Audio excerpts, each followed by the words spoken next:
What came in the mail, everybody?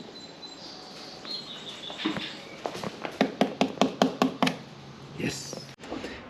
Now what we have in here, ladies and gents, it's a fragile piece of carbon fiber.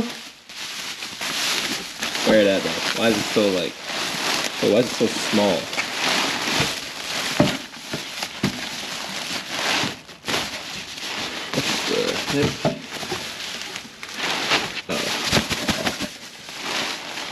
Hold on.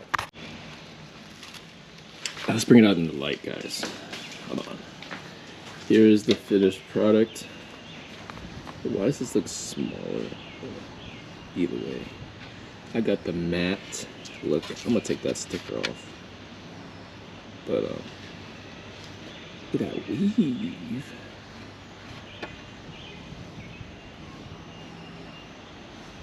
Okay. Very clean.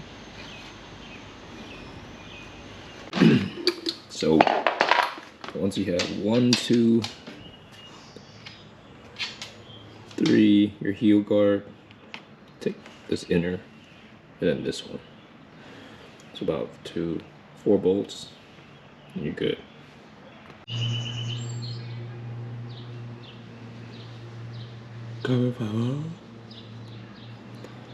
We done. Take off the washer for this and this inner one. Leave the washer for the other side and flip this washer so that it could fit flushly in. Other than that, yeah. Should I have went with the RPM? Because this one's a little bit too glossy for me. I wanted more matte.